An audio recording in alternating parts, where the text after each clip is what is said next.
people, what they know of the New York house is actually the very end of the New York house. I got to put it across. Like each time those moments in my life happened, they were not fun times for me. People were trying to say I'm salty, but it's like when you're trying to be the best, you don't even want your teammates to be better than you. Just start screaming at the wall, screaming at the ceiling, just running around my room. This man really would gag eating a burger and eating a hot dog, and that stuff was all real, man. I was the rookie. I was like the one that like wasn't a part of like the original, and now I am.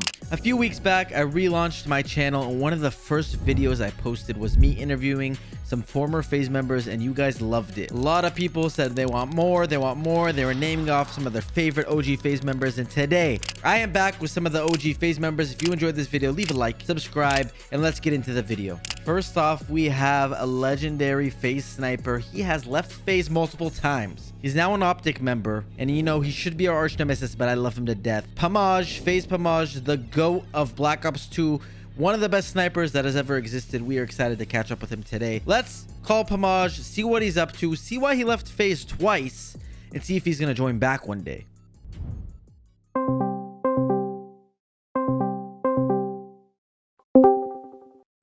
We got FaZe Pamaj, the legend here. How are you doing, Pamaj? I'm doing good, man. I'm doing good. I'm doing better talking to you now. It's been a while. It's been a while. We got to see each other earlier this year at the FaZe Optic 100 Thieves LAN. That was awesome. It was awesome. But, you know, since we're on the topic of Optic and FaZe, you know we got to mention it. We got to mention it, dude. Pamaj is the person who has left FaZe the most probably in history. You and Gwit, maybe. Yeah. Gwit's up there.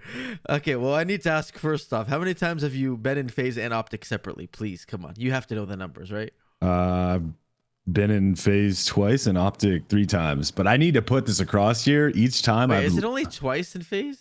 Yeah. No. Yeah. I've been in Optic more. more. Be 3 times. No, it's 2. Oh, go ahead. You got to put one. So I got to put it across. Like each time those moments in my life happened, they were not fun times for me. I know. Like a flex or anything. We're memeing it. It's okay. They are not fun times in my life each time doing that. It's like I can imagine, but listen, I'll tell you this, and I swear to God, I mean it with my whole heart. I am so happy you're in Optic right now because it's just perfect for you. I see you filming content and stuff. You're being around those guys. It's a lot more of the vibe you're probably looking for than FaZe has been for years.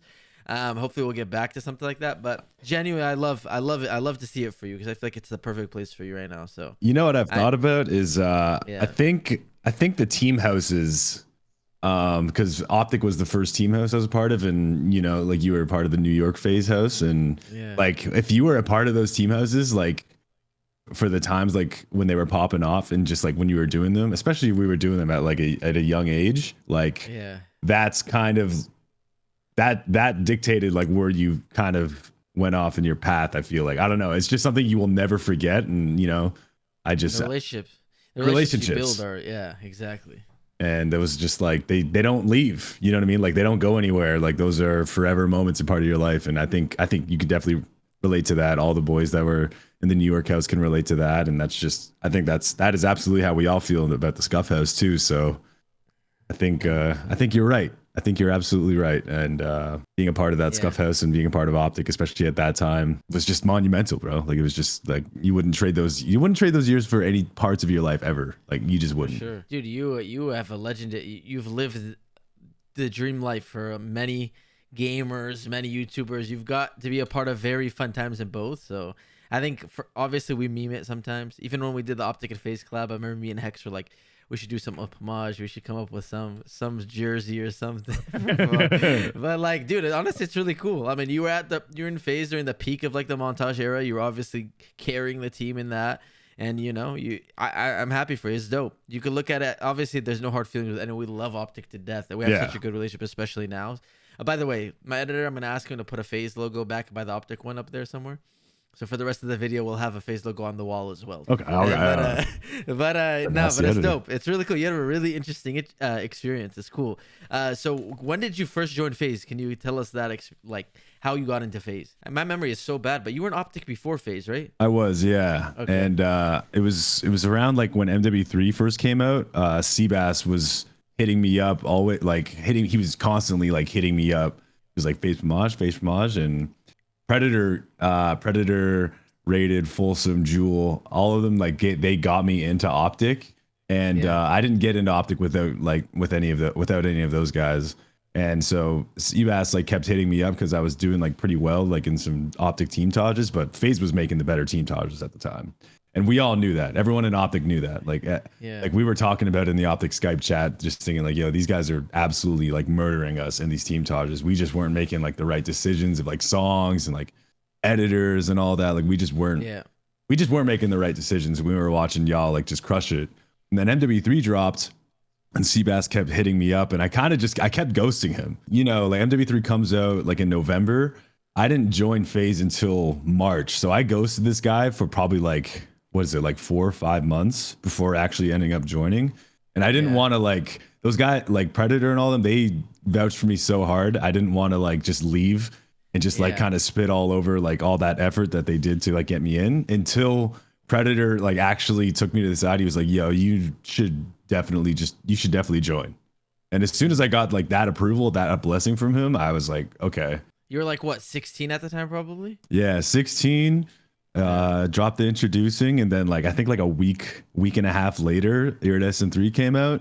Very fun time. You were 16. That's a huge decision to make at 16. Yeah. Especially Optic was like, you know, it was the biggest thing on earth at the time too, and it was a very fun time, man. We all made each other better, and again, it's so cool years later that we're all just like so much older, and like obviously there's zero competition now. Like I can't even imagine a world where any of us would feel, obviously other than the esports teams, okay, like Call of Duty League, okay, but even then, like I'll be honest, maybe it's not the best way for me to think, but like if I see Optic win, I'm not mad about it. Like I'm always happy for Hex and all of you guys when Optic, like genuinely, you know what I'm saying? So it's cool. It's such a different world now. But yeah, that was a big decision to make at a young age, and you know, thankfully it was a pretty good one. And you went back to Optic.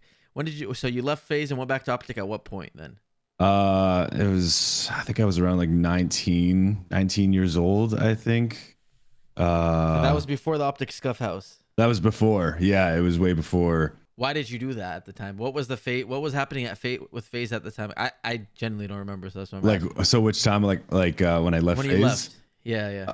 So this is how I felt at the time. I was like, I put so many videos up on FaZe, and like so many perfectionists, so many like that, and it's gonna make you laugh. It makes me laugh now. Thinking about this now. Oh, I remember. I'm crazy. I remember what I know what you're gonna say right now. I wanted the Catalyst too, like on my channel, because I had put like so much. I figured to myself, I was like, man, I put so many videos on FaZe. Like, is there anything really wrong with me throwing this on my channel? And a part of that was, this is gonna be funny to you. A part of that comes from being a little competitive with Optic Predator. And I remember, and I remember the numbers of Predators, huh? Yeah, like on his own channel. And then he hit me with, because I was like, I uploaded the first Black Ops 2 montage to FaZe, and I was like, I beat Predators. He was like, it's not on your own channel though. So kind of some of that came into it. But it was also kind of just like a frustration of, man, I felt like I put in a lot of work on that channel, and I figured in my mind, I was like, what's so wrong with me having like this video that I put like 9 months of recording into and all that, like on mine? Yeah, fully fair. You know what's crazy, like, by the way? Teenagers, yeah. You know what's insane? How everything plays out. Now that I'm thinking about it, like when you left is when I was like, after that happened, I'm crazy now. I'm remembering, but after that happened is when I got like appointed as the co-leader of FaZe. Dude, I was I forgot I was like, a co-leader too. Yeah, you were a co-leader before that.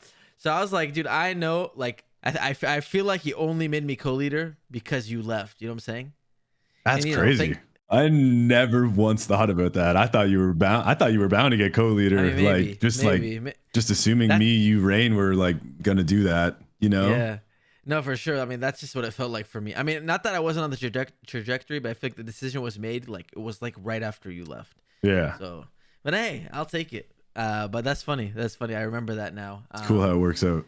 Yeah. And then you ended up joining back. What game did you join FaZe back in? The second time, it was a little bit before Black Ops 4. And I joined back because it was going down obviously with Optic, and Hector didn't own it anymore, and it was getting really like kind of just frustrating. It was getting like it was just getting like really depressing, and just like there was a lot of like uncertainty around the org, and just like him not being able to call the shots, and just like frustrations like internally. Just made the decision on my own to just be like, I don't know if I want to stay here. I also miss home, so I took upon the decision to leave, because it wasn't Hector's Optic. Obviously, we went through something similar at FaZe where we kind of lost power and all that stuff. It's again, whatever. We don't need to beat the dead horse of having this conversation. But like for someone that kind of happened to, and we got it ripped out of our hands, I still can't believe that it happened to Hex. Out of all, I can't believe that they tried to run Optic without Hex. Like that's the funniest thing on earth to me. It makes like, no sense. Again, I still think it's as dumb to do that with FaZe and without us, right? But like with Optic with Hex, like I can't believe any person with a brain tried to go that route, and I'm so glad that Optic is back in Hex's hands. Hex is a legend. I'm so excited to go do my like podcast with Hex. I cannot wait to talk to him about this stuff, because you guys are gonna have an awesome conversation about all this, bro. There's just a lot to learn from that guy. He is a legend, man. I can't even blame you, man. Again, you're very unique in the sense that like you're part of both of those families, like for real, and like it made sense. It made sense to kind of go back and forth at the times that you did, as much as we meme it. So I'm really happy for you. Now you're in Texas still, right? Yeah, still in Texas. I've been here for like a year and a half now, I think, again. But it's kind of nice because I lived here like in 2018 before, and this is when I lived here with Sprat. That was a lot of fun living here. And it's funny because the same apartment that me and Sprat lived in, and when we moved out, Hitch lives in that same apartment. Like the same exact the same exact one. Wow, and I remember watching one of his vlogs, and I was like, wait, like that's the crib. That's the crib right there. So you're there. I'm sure you go to Canada every once in a while, right? Yeah, I do. I haven't been there since like probably September. So like right now I'm really missing home right now, and I can't wait to go back like for Christmas and solid little time. But you know how it is, like it's grind time right now. Yeah, you're grinding. New game dropped, and the grind is so different from what it was back then, dude. It's so like there's teams. You need like a team of people around you. Like so many of these bigger guys just have like these editors and like separate people like just running like their TikTok, Instagram, and all that. It's just like, bro. It is. That's what I'm like. Well, that's what I've been trying to set up over here, to be honest. Like I got my beast editor. Shout out to you, Eunice, my guy. Hey. And I got like teams that I'm trying to build, and it's like, dude, I literally can't. Like I'm trying to build it like that, but I also can't help myself. I'm like annoying every day. Like, no, we need to do it like this. Like, no, actually, like I want you to, run this content for me, but like this is actually what it should be titled. And it's just like I'm trying to transition to that world, but it's like it's so hard. Doesn't it blow your mind? Like thinking that like me, you, Rain, like did all of what like there wasn't as many socials back then, but doesn't it blow your mind like thinking like how hard like we went like just literally by ourselves, like making our own videos, zero help, just thumbnail, title. Do you remember like having that one Skype chat and like when we were networking with like what was it, Miss Heart Attack and all of them, dude? Like I remember that. We used to like each other's videos. And just be like, hey, upload it today, and then we go like it, share it, whatever. Just it was an understood thing. That was us trying to do something, but like to your point, like we kind of just went. We didn't overthink things. Like now I'm like, all right, when I drop this podcast with Hex, right, I'm going to post a picture with him on Instagram. I'm going to post something on TikTok. My short form guy is going to start spamming the Hex clips that we're going to have ready before. And like now I'm trying to build this whole system, and it's like, it's good. It's definitely good. Don't get me wrong. I enjoy it. But at the time, to your point, when we were just like, dude, I would stay up for the map pack release, and I'd record my first game on all 4 maps, render it overnight, get the thumbnail made, render fails on Sony Vegas, get it up, title and thumbnail, go back to sleep, get up, road to kill. Like we were just go to school. Yeah, literally. Poppers, do your homework. Like, dude, it's crazy. It was way different, man. It was fun though. It's all fun. It's all really cool. I feel like we're all at a point. I swear to God, I feel like everyone I talk to, we're at this point where we're like, all right, we're all older now. We're very like grateful for what we lived when we were younger. Yeah. And we're trying to like basically find the perfect way to enjoy things the way we enjoyed it when we were younger, but in a way that fits our lives today, because our lives are so much different today. Absolutely. So it's like, so I feel like you stream a lot more now, right? Than you never really were a streamer back in the day. I never could. Now, Never could. The internet was just too bad back then, dude. Like now it's just crazy now, dude. I remember I reached out to Pamaj for a video that I was gonna do. I didn't end up posting it. I still have all the footage, and I might do it later, where I asked like a bunch of YouTubers questions. I remember one of your answers was like, you just want to keep doing this for as long as you can, and you're just grateful that you're able to do this for, career. There's a passion that you have. And I feel like as we get older, we just have we're just a lot more grateful, man. So for, grateful. What we can do. And we just want to like do it in the best way that we can and just keep it moving. So it's very interesting, man. It's very interesting the stage of life we're all at now. Oh, I'm almost 30. You're my age, right? Yeah. You're a little younger than me? No, I'm 28. Ooh, my guy's an unk too now. Yeah, one of us. Unks. There's a lot of unks, by the way, in the comments. There's a lot of people. Shouts to the like, unks, man. Shouts to the unks in the comments, in the chat. Like, yeah, it's crazy. It is one of us. Those 90s babies, man. That's us. That's us, man. We're all older. It's cool. We're all growing together, guys. All you guys watching too. So it's a beautiful thing. It's a beautiful thing. I love it. What's your favorite memory in FaZe? Favorite memory in FaZe. I can think of 3 off the top of my head. Okay. I can't pick. Like it changes every single day. Like people ask me like what my favorite COD is, like every single day. I give a different answer every day because I'm just like, today I really think I missed this one a lot more than the other one today. Or like favorite album and all that. One of them is definitely when the first Catalyst dropped and I was working at the marina and I was like on my BlackBerry just like going back and forth, just trying to make sure that video gets uploaded, and like just kind of like looking at Twitter on my BlackBerry, seeing when the first Catalyst dropped was pretty crazy. The second one was when the FaZe 1 Miltage went up, and that was like of our thing, and we it was like such a big moment, dude, and like that still is like the greatest team Taj like to this day, like just like moment. All the players, like everyone has like their favorite player that was in that. In that video, all the trick shots, like all the big players were doing their thing, and it was like 2012, like and I think the third one right now that comes to mind is Columbus with you in my mom's minivan listening to Pound Cake. Legendary, dude. Man, it's crazy. We literally like grew up together. It's like, nuts, it's crazy. We would see each other every few months in person, and like such an interesting life that we lived, man. Like we'd all be talking all day on Skype, then we'd meet up every few months at a random state in America that we'd never go to unless it was a Call of Duty event there, probably. Yeah. And then it's really cool, man. It's really cool. That's why I think just thinking now. Like that's why I was like, just so nice to talk to you at the LAN. I'm just sitting there talking to you. I'm like, damn, this is like, dude, looking around at that LAN was like mind blowing, and just like I wish that could happen at least once a year. That LAN should be like, because Anaheims don't happen no more. Like Loki, that LAN should be the new Anaheim in some way, shape, or form. 100%. That was the coolest thing ever. I'm gonna my editor, please, Eunice, put the footage. I have a TikTok of me kind of recording all the people in the room. Everybody was there, man. That was the coolest event ever. We got to run that back. Maybe we got to run that back and open it too for like literally. I'm not even for a money play. Like literally for people to come just experience that, because I felt looking around that room. I'm like, man, this is cool. This is just one of those moments that all the OG viewers and all the OG people have been around. Like it's just like we all deserved. I feel like we all deserved to have that moment together playing. Yeah. That was fun, man. That was so much fun. So we gotta do that again for sure. Gotta be run back. And I loved like how the couch was open. You know what I mean? Like some people, it wasn't like taken as serious. Like, oh, this person's hosting. Like obviously Courage was hosting most of it, but like any one of us could have hopped on that couch at any time, pick up a microphone, be like, "Yo, what's good, chat? What's good?" And then somebody else. It's just like now, like you have like the old FaZe boys like hopping on the couch, and you got Swag there. You know, new FaZe guy, and then just like all the newer FaZe guys that you guys have now is just like. It was cool, dude. Like the collaboration there was just, it was unreal, dude. It was cool to see all the logos next to each other too. Like, I don't know, that was a perfect example of like where we're all at now. Everyone just wants to see everyone else win and have fun, man. There's not a lot of people. I feel like I could get nostalgic with chat and all that, but to me, there's not a lot of people I really feel like I can get nostalgic with, and you are absolutely one of them. Rain is one of them.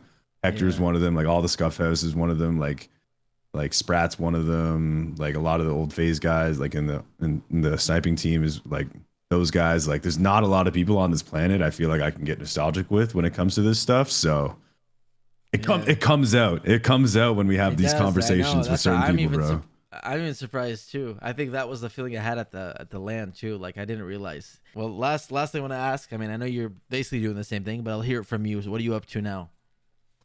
Streaming for the most part. Just trying to just seeing my peers, seeing Hitch, seeing Seth, seeing Maniac, and just kind of attacking the Twitch side more than YouTube. But I live with my editor now, and I've known him. I've known him since probably like when Cold War came out and when COVID happened. So him and I used to play every single day, every single night when COVID happened, and then I got to become really good friends with him. And so he's taken over the YouTube for me, and it's really awesome to just be able to walk into his room and be like, "Yo, this should get done. This should be this way." He tells me how other things should be. I listen, and those conversations are just like naturally like fun for me, and I like they're very engaging, and it gets your mind going and just being active in that sort of way. So seeing the YouTube channel just be active again is really fun for me. Yeah, because it's just fun. You know what I mean? Like I don't know what it is. I don't know if it's just that's how it's always been since doing it for this long. But seeing it be active again is a lot of fun for me. But that's cool, man. It's fun, man. When we played game battles, me, you, Rain, Gwit, that was when we did that in Ghost. That was fun, man. That was fun as hell, man. We should have kept that going, dude. I know, man. We really should have. That was that. Oh man, that was fun. That was a fun time. We could have uploaded anything back then too. That was the fun part. Like anything we would have done. Like anything would have done so well. I know, man. So cool. But I appreciate you taking the time. I know it took it's like a 30-minute yap sesh from me. So I appreciate it. I appreciate you thinking of me and having me on this, man. For real. Are you joking? OG FaZe member video of Pamaj. I have to have it. You're probably in the thumbnail, my guy. There's only one or two guys that I could. You're one of them for sure. There's two people in the thumbnail. I think it's got to be a Pamaj, the GOAT. Made the thumbnail. Let's go. Yeah. Nah, thank you for taking the time, man. I really appreciate it. I love you, Pamaj. Always have, always will, and I will hopefully see you in Texas. I'll see you here, man. In a few weeks. Let me know when you're here. I'd love to kick it with you. All right, my guy. Thank you so much. No problem, buddy. Next up, we have one of the OG FaZe House members. You guys may not know this, but FaZe Sensei, he is a 6th degree black belt. He is a beast. He was one of the first people to live in the New York FaZe House, and we are going to dive in today about how he got recruited, what he's doing now, and what secrets he has about the New York FaZe House.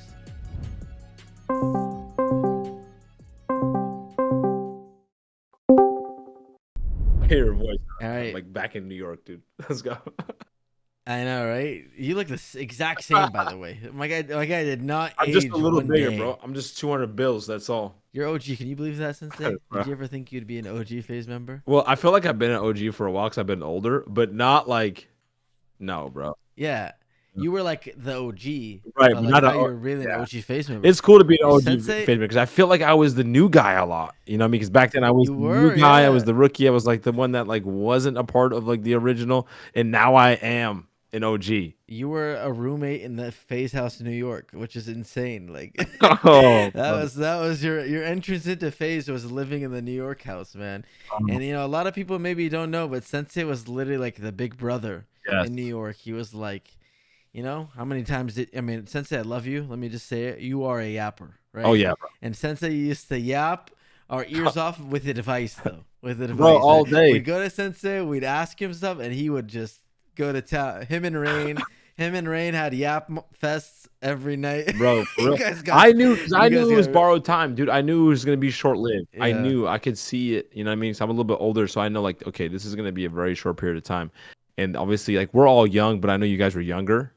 So I'm like, I gotta try to pour everything into these guys because once it's gone, that hopefully they're like 10 years down the road. Oh yeah, I remember Sensei was, maybe some of it sticks. You know what I mean? You said you went right to the FaZe house, but we gotta go back prior to where we had like our first. Was it Austin? Oh, I forgot about that. See, this is the thing, Sensei. My memory sucks, but you're right. Austin, I think Pamaj was there. X Games in Austin. Wow, that was before you were in FaZe. I think so. I was still a Deshi. I don't think I was a Sensei then. I wasn't like in FaZe yet. Tommy was just bringing it. Just now there's too much. See, hold on. Before even, I guess if this is before FaZe, then yeah. We hung out in Austin, Texas for X Games and FaZe played there. They had Call of Duty in the X Games. I remember, bro. I'm picturing it now. A picture on my phone. I'm gonna pull it up right now. I have to see it because I remember a picture of me and you, and I think Theory from the COD team. Yep. Posing in front of the X Games logo. Hold on, here's the picture. I know you can't see Sensei. Yeah. Oh no, I'm gonna have to send it to my editor. But yeah, I have the picture here. It was me. You had your cowboy hat on with the with the tank top. Oh, I'll text it to you right now so you can see. Yeah, I was like, we were on 2014. That means I was 18. You were 18. We were on 6th Street, and I don't know if you came up with us, but remember, I don't know if you remember, Pamaj got hit. Like he got beat up. I don't know if you remember this. No, I don't remember. I mean, I never went out with you. I know. So like Pamaj got essentially beat up. He was in the hospital, whatever. And I don't remember that. I got a text from you, and you were like, "Bro, what's going?" You were like, "You're not going out," but you were stuck or something had to do with the hotel. So I go back to the room because we were just chilling, talking in the room because you were like, "I'm not going out." And it was like, you were like, I don't want any of this. And it's like, I'm the same way. I'm just out here because I feel like I need to be because this is what I was brought out to be here for. But we ended up hanging back. And then we started to talk. And you were like, are you moving in? Like, you were very adamant about me moving in.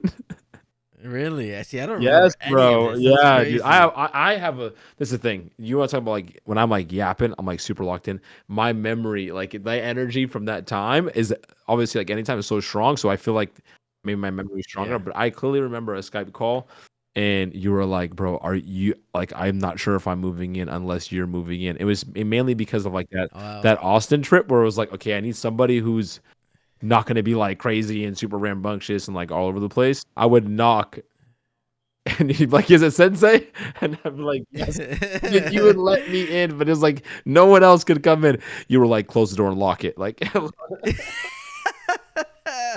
yeah, man. I mean, I don't need Banks coming in. Banks comes in, looking in my trash can, or Banks, I love you, Banks.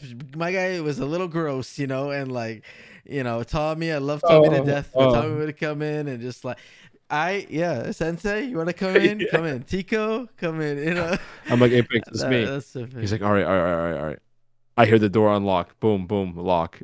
Oh my gosh, so amazing. Good times. So we had a great time. Oh yeah, man, that was awesome. And I remember when I moved out, and then I came to visit, and I called you to come pick me up, and you picked me up, and I surprised everyone. Yep. Like you were definitely like my go-to guy for sure. That you were everyone's kind of go-to that you could trust. Like, again, like I think. Again, so my memory is so bad. I'm sure people know this, right? But I don't think people realize like how big of a piece of the New York house Sensei really was. You know, he was a really big part of like keeping everyone sane and together. And that's why like you kind of had like a second career, right? When you went into the fighting part of YouTube. Yeah, like, that was after, bro. That was very interesting. I know people, that's what I'm saying. People don't realize like, because people know you of that now. Yeah. That's what they know you from. They don't know you from the New York house. No, because the people, what they know of the New York house is actually the very end of the New York house. Because newsflash, the entire like eight months I was there, with the first 7-8 months, it was just everybody hitting clips until 6 p.m. and then cut comms were being uploaded at that time. So like it was just, I would wake up, I would get some of the guys, we would go to the gym. Remember the LA Fitness? And I'm like, all right, that's the one time to see people. And then I'd come back home, everyone's locked in their room.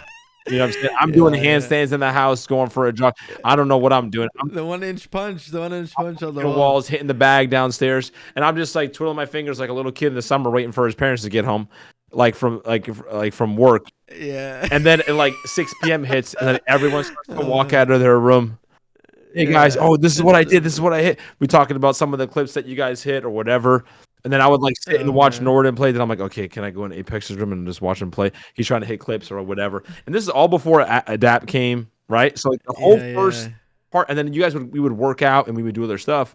But this was a lot of stuff behind the scenes, like meetings and then talks, whatever. Bro, me and you did some boxing training in the garage. Oh yeah, bro. You were training, bro. I was teaching Apex Collie, dude. We were doing stick fighting. Sensei was training. We got some videos. We'll play over the video for sure. But again, this is the like IRL videos didn't start until the end. Norden didn't start vlogging until like the week I was about to move out. Like one of his first videos on his vlog channel was Goodbye Sensei.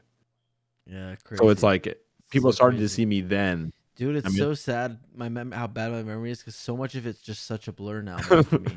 This is so bad that I can't even think. But were you in Tico's room originally? No, me and Tico shared a room. Yes. Yeah, you guys shared a room. Okay, that's yes, what I the room next to then you. you moved out. Okay, yeah. Yep, Okay. yep. I thought I'm sitting there. I'm thinking like I know you were up with me, and I'm like you must have shared with Tico. I remember you had like the bed like right when you come in. It was on the. But the thing is, that it's hard to remember because we never slept in that room. Like Tico would always be sleeping downstairs on the movie. Yeah, because you watch a movie with Tico, he falls asleep on the couch. Yep. Yeah. Like so, it felt like I was there by myself every time. Anyways. Yeah. That's crazy, man. Good time. So I think the story of how you joined FaZe is hilarious. So can you tell the story of how you joined FaZe? Oh my god! So Temper was my student, like point blank. He's my student. Yeah. So we call him Sensei. I'm sorry to cut you off, but we call him Sensei because what degree black belt are you? I'm a 6th degree now. I think I was a 4th, 5th degree, 4th degree at the time. I was 6th degree black belt, guys. Yeah. So that's why he's an actual Sensei. Like he's not. It's not just a name we call him for fun. Like, yeah. He's an actual martial arts sensei, 6th degree black belt. He can kill us all with his pinky. All right, so go ahead. How did you join FaZe Sensei? So Tommy just started training at my dojo when he graduated high school. So he must have been like 18 or whatever. And then about 6 months into training, I moved from the town over into the same apartment complex as him that he was living in. And then, we just got closer, became friends. And then my favorite story is that I'm going. He invites me over to play 2K. I'm waiting to play 2K. I'm sitting in the living room. He's like, "Wait, I gotta upload a video real quick, whatever." And I don't understand. I don't know YouTube. I don't know FaZe Clan, bro. I don't understand nothing yet. And he's like, "Yeah." In retrospect, it's crazy, but he's like, "Oh, it's like the whole world is waiting for this video, and it's like we have an issue with the editor." And I'm like, what? So I'm like, and he's like, the whole world's waiting. And he's like, no, seriously, come check this out. So I go into his room, and then the number one thing trending in the world is a FaZe 2 Miltage on Twitter. That's crazy. And I forget the editor it was from an editor from Japan. You would forget. SLP, yeah. So he was working on something, and it was like late or like delayed. And so he's stressing out. And I'm like, Tommy, like, relax, dude. You're going to figure it out. And he's like tweaking. Like, he's like, you don't understand, Sensei. You don't understand, bro. Like, everyone's waiting. And like, now I get it. You know what I'm saying? Yeah. And there I am just playing 2K, like in the living room, like kind of like, all right, I'm just going to go home at this point because whatever. So he finishes that and he's like apologizing to me. Like, so like while the 2 Miltage is trying to upload, we're like playing games or whatever. So that's my first introduction. And then he's like, "Hey, man, just our bond is great. I can have you come to a gaming event with us or with me, just to kind of be around the guys. It'd be dope." And that's why obviously how we met in Austin and other things. Fast forward, he was like, "Hey, we're thinking about doing a FaZe house, or a YouTube house, whatever." He said at the time. And then he said, "Yeah, I want you to, if you can just come in and just kind of do the same thing you're doing here. If you can leave the dojo, I know it'll be difficult, but it'll be dope." And I said, only if it's in the East Coast, because I don't want to go to. It's crazy. If it was Cali first, I would have never have gone. Like if it was West Coast, crazy. I needed to be close enough because I would leave to go to the dojo for the week, like once a month.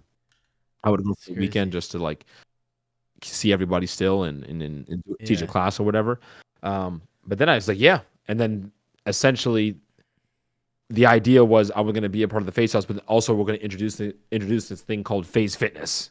Crazy. Yeah. Right, which is like, all right, I guess I can just help make some random content about like fitness and what I do with Tommy, just to like for FaZe fans, they can have a something cool to watch the guys training in the house, like videos with you, videos with Tico, whatever. FaZe Fitness essentially never gets off the ground, but also at that time, FaZe Clan is going through Lord have mercy everything, right? You were there through everything, through it all, right? And then I leave, and I'm like, maybe we can try to continue the FaZe Fitness thing, but this is all right in the mix of. But if people don't know, Sensei literally flew to the UK to train KSI. Yep. Very early in KSI's. FaZe Sensei, I see you. Ooh. Was that for Joe Weller? Yep, that was the earliest. That was the first. Like this guy was there from the beginning, bro. Like that's like, dude. You were in the first. I was the first FaZe YouTube house. fighter. Honestly, I'm not gonna lie. You were FaZe House New York. Yep. You were FaZe House New York, and then you trained KSI in the first YouTube boxing fight. That's just crazy. That's crazy. Yeah, and what's crazy about that happening is because that was still a few years removed from my first fight. I went back to. I lived in Boston. I went back to Boston, right? was teaching, and I'm like, I'm gonna try to vlog and then still try to do like FaZe Fitness, and I was gonna come back and visit the FaZe house for like once a month, and that's how I got in videos with like Alex and Norden later, because I would come back and visit, right? And I'm doing videos, and again, all this while this is going on, so I'm like trying to vlog and like build my own channel. Dead end. 200 views, 300 views, like nothing's working. I'm like, all right, well, maybe not. And then essentially I hit the point where I was like motivated to make videos, and then I burned out very fast. I'm just gonna do this one last thing. I'm gonna call up Calvin Cater, who was crazy, who became a big time UFC fighter after that. It was but he owns a local promotion. And I said, hey, listen, I'm gonna do a fight. I don't want to get paid. It's an amateur fight. I just want the rights to the footage because I know you record them. Yeah. And then I hit up Norden. First thing I said, bro, I need to know if I fight an MMA fight, will you be there? And can you make sure everyone else is there? And if everyone else is there, I'll fight somebody. And he was just like, what? Yeah. Yes. And I was like, screw it. I'm like, and I was nervous. I'm like, I'm not sure if I'm not training because I'm just teaching martial arts. I'm not training. I immediately called Calvin Cater, like that same instance, and was like, can we do this? And he's like, yes. I'm like, I don't care what's the weight class or who it is. Just book it and tell me when it is. And then that's whatever. So crazy. That's one of those moments in my life. Oh my gosh. Where I have deep regret, man. I was visiting California. Right. That's right. After I moved to California. Yes, so these guys are all on the East Coast still. They're all in the New York house still. They all pulled up to watch Sensei knock this guy out. And I remember being in California. Yeah, what was your perspective? Like, wow, where did you missed out? Did you watch the Periscope from Adapt or no? Did you like where did you see it after? No, I just told you my memory is garbage. But I was for sure watching the live stream for sure from Adapt Periscope. That's so funny on Twitter. Yes, I was for sure watching it. I don't remember, but I know there's no way I wasn't. Yeah, but yeah, dude, it was one of those things one of those moments where I'm like, man, God, that's like if I could go back in time and just fly from the West Coast to go watch that, I should, I bro. Would have been funny. I'll just say like this, since like we're talking about it and you're here. What would have been so funny is, I think you have good self-awareness, and like people were not understanding the gravity of the moment when I was like warming up. And like that whole day, because we did a meetup, bro. Like I'm supposed to be fighting today. I go to a meetup, like that's crazy. And I'm like, I'm tweaking. Like I'm so stressed because I'm like, I know I have to fight and I haven't fought. I have to do it in front of everybody. Yeah. And I know this is a make or break for me because I'm like, if I do well, it's sick, and if I don't, it's just gonna be like, oh, you get knocked out. It's over. It's like no one's gonna upload. You know what I'm saying? It's just be like, it's just done, and nothing else happens. So I'm like, oh man, this whole day I'm just like, I mean, I can never. Oh man, just crazy. But I feel like you would have like been able to recognize that and be like, yo, Sensei, like, you good? Because I feel like everyone else is just like, yeah, bro, it's gonna be sick. I'm like, guys, this is not a basketball game. Okay. Yeah. And then you're probably so nervous. I can imagine. They're just memeing and trolling. Bro, I'm warm. I'm getting my hands wrapped. I'm like warming up, and then I'm bro. The guy comes out. All right, you're gonna be in 2 fights, which is the worst feeling any fighter ever. The worst feeling that you get for like straight up fear is when the guy who comes in, who lets you know the order and is like, you're up next, because like you've been training. And then like he says you're next, which means, okay, I'm not fighting yet, but now I'm really about to. So your adrenaline goes crazy. You have this like dump and you freak out, but you're not fighting yet. You're still like in the back room where everyone's hanging out. Yeah. And then Alex rolls up. That's why I'll never forget Periscope. And was like, Sensei, say what's up to Periscope. There's like 30,000 people watching. And I'm like, yeah, I love it. Get that out of my face right now. Yeah, this is not so funny. So funny. But gold. But yeah, after that, bro, I was the most subscribed channel on YouTube for 24 hours. How cool is that? Really? That's number crazy. 1. I had 100,000 subs in 24 hours. Wow, that is insane. My guy was pulling Mr. Beast numbers. Literally. And then 2 years later, KSI's in my DMs. Yo, I saw your MMA fight like a year ago, whatever. You want to come? Like he said, keep it up. I'll have a fight coming up soon. I was like, obviously, I know, dude. Everybody knows you have a fight coming up. And then I said, hey, if you want to train, let me know. He's like, sure, I'm down. I'm like, I'll fly to you. Do these dates work? He said yes. And then I booked a flight, and I had no money. Yeah, that's crazy. But yeah, then the rest is history, Then you were vlogging at the Sidemen house when they had a Sidemen house. Crazy. Stayed in. Sensei's a legend, man. Ethan's You're room. a legend. That's just amazing. I mean, that must be one of your favorite all-time moments in FaZe. So I don't know if that is the top of the list, but do you have a different favorite moment in FaZe, or is that it right there?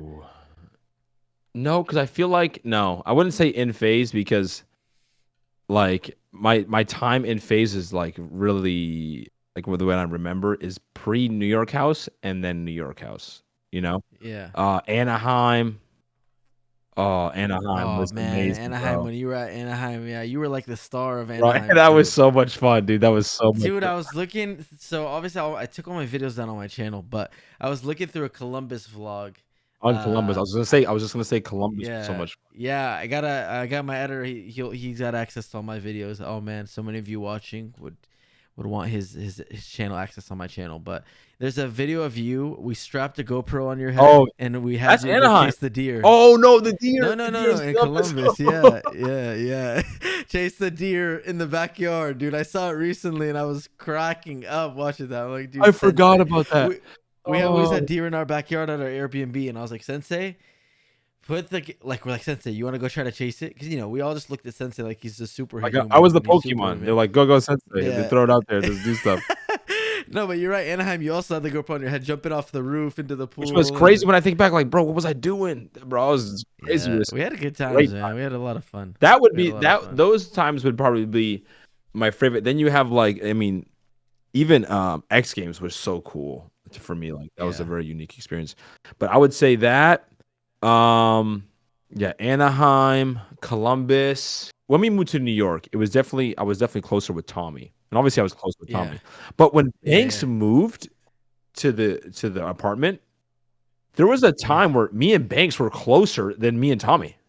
Yeah, I'm not surprised. I can imagine. And it was like this whole like it's like a weird limbo of time where like Banks and I were just like always like best friends. Yeah. And I think Tommy was like might have been traveling. This is when he traveled to Brazil. He had that Brazil trip for like a couple weeks and stuff.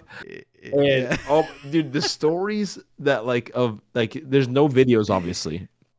But it's just like Banks and I, because like Banks would be there by himself, like bro needs food. Like it was like going over there, like, needs food. Bro, I'm not gonna lie, playing FIFA in the New York house. Yeah, it was fun. Those tournaments, fire. The hoverboard fiasco stuff, in the New York house, the ping pong battles. It's amazing, man. Well, you recently announced on your Instagram that you're having a baby boy, so congratulations. Yes, thank you. It's exciting. Thank you. You're gonna be a amazing father. I mean, you already were basically a father of all of us, in the New York house. So, we're excited to see. And I know you got, if whoever doesn't know, he mentioned that he worked at the dojo, is what he calls it. But his dad, so you're a 6th degree black belt. Your dad is a what? An 8th.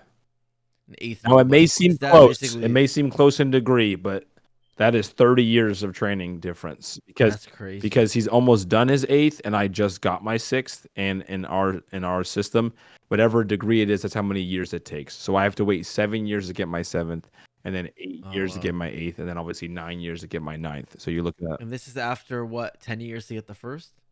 No. First degree is like anywhere from like 3 to 5 years. Okay. And then after that, it's like then you have to wait 2 more years to get your second, and then 3 years, and it keeps stacking. Yeah, well, since his dad is like terrifying.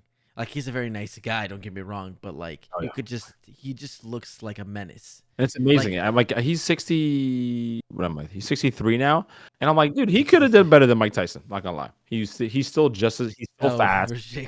Dude, his dad looks terrifying, guys. I'm not like just because the skill that he has is just like, so he would destroy you, Sensei. Yeah. He still. If we had no rules, if we had no rules, I would be concerned. I would be very concerned. If we were able to do it if I were to be able to pick like boxing or like MMA, a rule set, and there was a ref, yes. But listen, my dad made it out the hood, okay, and it allowed me to live a nice suburban life, okay, that he did not live. He grew up in the Bronx, Puerto Rican as can be. So he would have been a great fighter without doing martial arts. You know what I'm saying? Yeah, no. What I was saying is his dad owns the dojo that he teaches at 8th degree black belt, and Sensei grew up there, I don't know, you're not your whole life, but since I grew up learning, and he's been teaching there for probably what, like Oh well, I've been teaching 15 years, 20 years. more. So I technically started teaching when I was 13. Like my senior year, I was full time running a school. So crazy. So yeah, 20 plus years. that's my point of what I was saying. I cut myself off, but I was gonna say you've raised probably so many kids through that. You've had a lot of young students that I think you've been a father figure for. Oh, and have big given time, a lot big to, time, so, big time. yeah. So I'm ready to go for sure. But yeah, what are you up to outside of preparing for fatherhood? Obviously dojo full time. The dojo's been fantastic. We've been hitting records in the dojo just for like black belt promotion and just like the overall like number of students. And we won dojo after school program in like the northeast area of Massachusetts. So like we beat out the YMCA, like everybody. So Wow, we like let's go. doing fantastic stuff with the dojo. And then I play men's rec league football, which is also known as semi-pro football. I've been doing that for like 6 years ever since I moved back. So I play like full 11-on-11, full pads, insanity. I've seen you on bro. Instagram. Summer. You're a quarterback? Yep, quarterback, and then I play Yeah. defense too, safety, and then I played middle linebacker last year. That's why I'm a little bit bigger. I gotta be around like 200 pounds because when I'm like 180 and stuff, dude, it hurts too much. So I get to bully people around. This guy, man. But yeah, Love dude, you so much. that's pretty much it. And then just making videos here and there. Hell yeah, man. I'm very, very happy for you. You've always been very positive in love and life. It's really cool. Congrats on all the success with the dojo too. And you could tell it's a passion, bro. And I love it. So it's dope. Appreciate it, man. Yeah. This is really cool. This is a lot of fun. I've had a few of these catch-ups, and I feel like every time I have it, I enjoy it a lot more than like I expect to enjoy it. Bro. I don't know. I'm so happy you're doing brings this. back memories. Yeah, I know. man. You called me. Yeah. I was like, oh, let's go. This is gonna be so nice. Just in general. This is awesome. Just to talk with you. I keep I forgetting know, that we're same. recording. I know. I'm like, oh yeah, we're doing a video. That's cool. I know. That's how I keep literally looking. I look at my screen. I see, oh, it's a 33-minute recording. I should probably forgot that this was why we're talking. But I love you, man. It's cool. It was cool to catch up. Sensei Junior. You have a name? You have to. So you'll love this. His name is Theo. So, which is two parts about it. It has some meaning. My father's dad, my grandfather. Okay. Yeah. His name is Theodoro. It's Spanish. Okay. But I didn't want to name my kid Theodore. Just don't like the way it sounds. I'm like, we can't do that. And the nickname's going to be Theo, and I don't want anyone calling him Theodore, so we're just going to go Theo. But also, the reason I found the name Theo is because one of my favorite characters of any movie ever is from the movie Immortals, which is about the Greek gods, and it's the demigod named Theseus. And I'm just like, I know I can't name my child like Leonidas or like Achilles or anything, even though like I want to. So I'm like, Theseus is dope, and it's like my favorite character. And then I was looking up like names for Theseus, and it said Theo, and I was like, oh wait, my grandfather's name is Theodoro. Perfect. Your dad's, I'm sure, happy. So my son is named after my grandfather, who introduced martial arts to my father, because he was a boxer in the Navy, and named after a demigod. So yeah, sick. Well, your son is probably already a secondary degree black belt in the womb. But we'll see what that guy gets up to. I'm sure that kid is gonna be a beast. But looking forward to watching that guy grow. Hopefully. Yes. So congratulations. I love you. Thank you for taking the time. Bro. And I hope I will see you in person again soon. Yes. I mean, I would hope to. You're gonna be a little busy over there, but if you have any reason to come out to California, cannot wait to see you. You need to hop on Fortnite, dude. One of these nights, just jump up, be our fourth, so we could squat it up, dude. I'm down. Hero build. That sounds fun. I play here and there for Snapchat, and whoever knows. Right? I get a lot of people coming at me for my Snapchat. Bro, we have too much Fortnite, fun, dude. It's just the bros. It's just so it's fun, dude. That's why we play. I'll probably slide in a no builds game one of these days. Yep. All right. Well, thank you for taking the time, Sensei. Of course. Talk to you soon. Who's? Next up, we have one of the most legendary snipers of all time, one of the OG FaZe snipers. This man has hit thousands of clips on MW2, Black Ops 2, Black Ops 3, all the new games that I don't even like to play. Let's get the legendary FaZe Bloo in the call right now.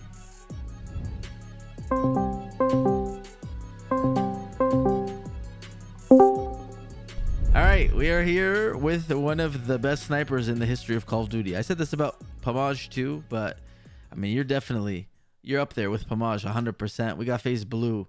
How you doing, Blue? Doing good. What's up, Apex? It's good. This guy is like, I'm gonna give you a nickname right now. All right, you're the silent assassin, Blue. We have like so many clips of Blue. I can think of you. There's 2 clips that come to mind. One when you're at the FaZe house was it on Rain setup? Yep, maybe Adapts. I think Adapt. Okay, yeah, it was Adapts. You're just going bananas on Terminal, right?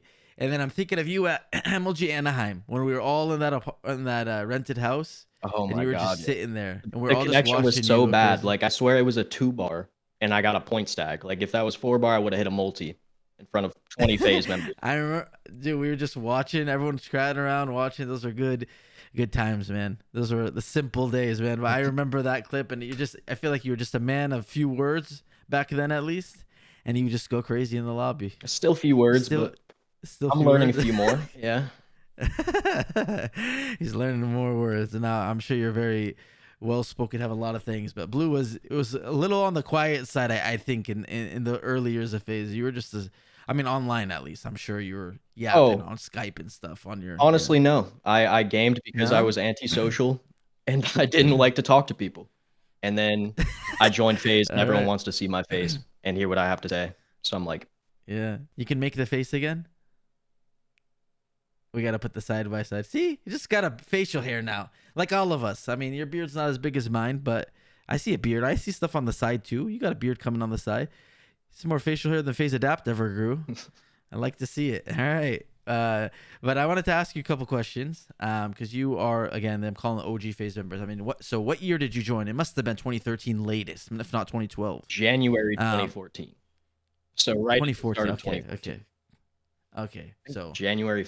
As early as possible. So basically 2013. 2014, January. How did you join FaZe? So you actually have some involvement in this too.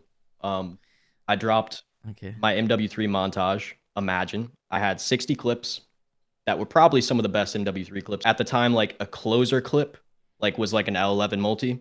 And then in the middle of my montage, I had like 12 of those, just like throwaways. So I was kind of just setting the standard super high. But then the same day I uploaded that video, by the end of the day, you tweeted the video out. Then FaZe Dine followed me. FaZe Rain followed me. And that kind of started the journey. Wow. I had no idea. I love to hear this, man. Oh, yeah. I swear to God, every time I talk to an older FaZe member, someone mentioned something like this, and I literally had no idea. Like, Sensei was just telling me something like this about moving into the New York house. I'm like, dude, I mean, I'll gladly take any credit I can get. If I somehow came across, I was very into the sniping scene at that point.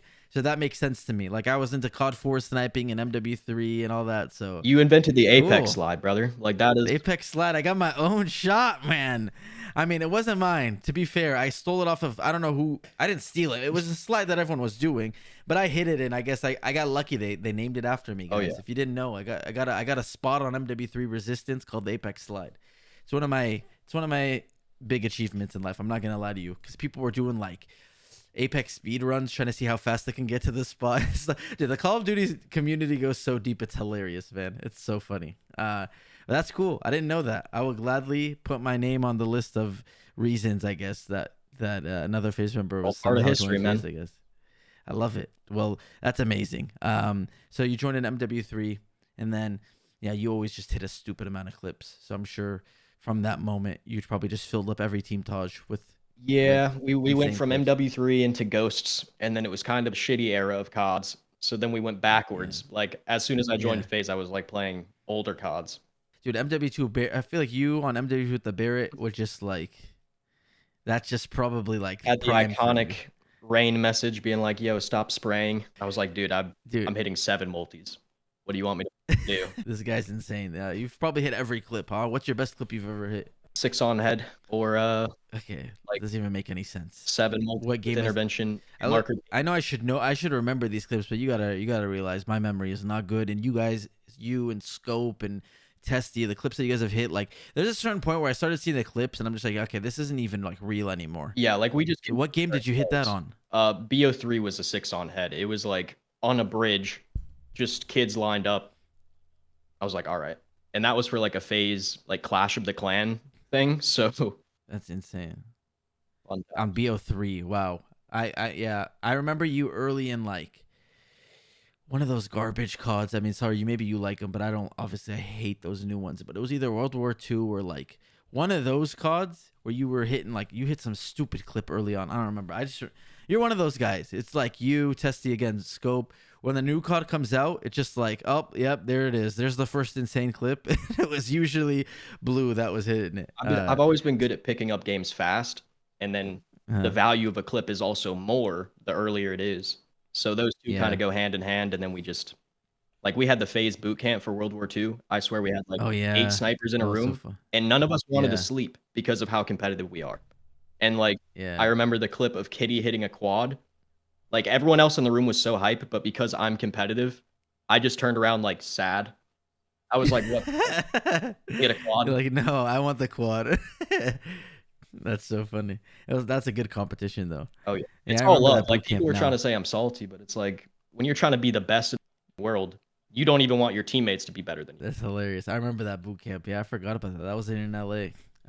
So I mean, I was gonna ask. I mean, I feel like I'm not gonna project your favorite memory on you, but I feel like that moment at Anaheim of you sitting there playing must be on the top of your list. Oh yeah. But do you have a favorite memory in FaZe? I would say probably like that whole Anaheim trip. Like that was my first time meeting FaZe people like in person. I mean, I met them in person like a year before, but I wasn't in FaZe. And then this time was like we had the FaZe 5 going on there. We had all the people from like all around the world, like literally Outcast from Australia. Like we went to Disneyland. No, it was dude, that's crazy. Forgot about that. We went to Six Flags. We went to an Angels baseball game. Yeah, dude, that was honestly, I swear to God, those like I wish, this is my opinion. I know other people aren't gonna agree with this, but I wish it stayed that vibe always, man. It was just like it was literally just 20 of us sleeping in the same Airbnb. Everyone's on the inflatable couches, beds, whatever the hell you could sleep. Like you said, we went to Six Flags, we went to an Angels game. Like, dude, we were just having fun, man. Then we were like, that was before everyone event, bro. Like, we were walking around like celebrity status. It was crazy. Crazy, yeah. We would just walk around the event and there would be swarmed all day. But it was like we were like 18 years old, man. I had my 18th birthday that weekend, actually. I was at the Airbnb. I remember I had to like have my parents take me. Like my grandma and parents were like had a hotel nearby. Really? I didn't know that. That's so funny. No, because my family, I'm from, Orange County where Anaheim is, right? And I remember the first event the year before in 2013. Was that 2014 that we won or 2013? Anaheim was 2014, right? Yeah. So 2013, the first year I went to MLJ, and I remember my mom was like, those are not the people you're going to meet are not really your friends. They're going to be 40-something-year-olds. I'm like, Mom, no, they're not. And the only reason I was able to go was because it was like a 30-minute drive. And my brother took me and like kind of like, chaperoned me, I guess, whatever. And then, from there, it is kind of insane because we're 16. I was 16 to 17 at that time. And from there, we started traveling, flying to Philly, flying to Columbus. And just like we just meet up in random Airbnbs across the country. It is weird. It's kind of weird. Columbus and Forest. Yeah, I was just talking to Sensei about that too. I was like, we put a GoPro on Sensei's head and he ran and tried to chase deer. I love that. Man, it's cool. My favorite part about all that was like, that was before anyone had any interest in like partying or like it was literally just the bros kicking it in the Airbnb. Like there was no. Yeah, we weren't fucked up. Like. Yeah, nobody was doing anything. Nobody was trying to party. We were literally just playing like. We'd be watching right on the big. Yeah, and we'd have like a like FIFA or whatever. We'd just be kicking it. It was cool. It was like a very interesting time. I'm with you. I think my favorite memories have to be those Anaheim trips too. Columbus, Anaheim, I think specifically, but all those trips that we did were awesome. Last thing I want to ask you. I know I appreciate you taking the time, and I told you I don't want to take too much of your time, but we already yapped before too, so I've already taken too much of your time. But what's your what are you up to now? I know you told me you're playing Warzone. So what's you streaming? What are you doing now? So I mean, I'm just hustling, trying to get by. Main goal is to continue doing what I love to support myself, whatever that means, right? So I'm like a junior in business school. I go to VCU. I still live in Virginia. So I play a little bit of like college COD too. So there's tournaments. Oh, really? Yeah, it's pretty cool.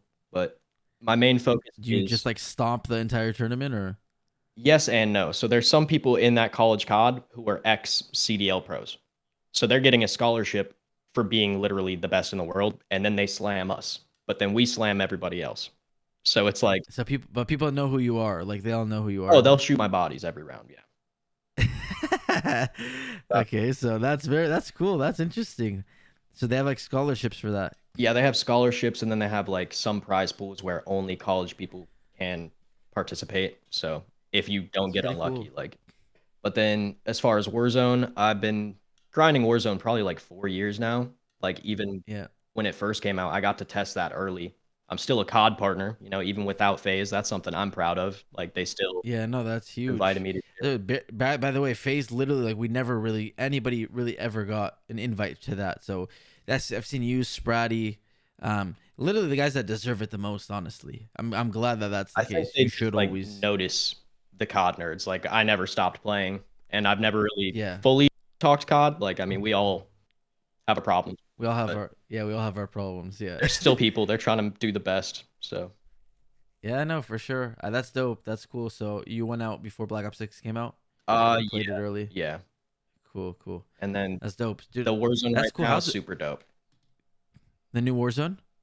Very good. Yeah, I gotta play it, man. I wasn't like, again, all these Call of Duties after like, not that I loved Ghost, but after Ghost, when they all just started looking different to me, they all started feeling different to me. I've just never gotten into them, man. And this one just gave me the same vibe again. It sucks because I'll look at the gameplay when it leaks. I'm like, no, I already decided in my head, there's no way I'm gonna play this game. Yeah. Which probably is not the right way. I gotta play Warzone though because I loved it. But yeah, I remember they do too much.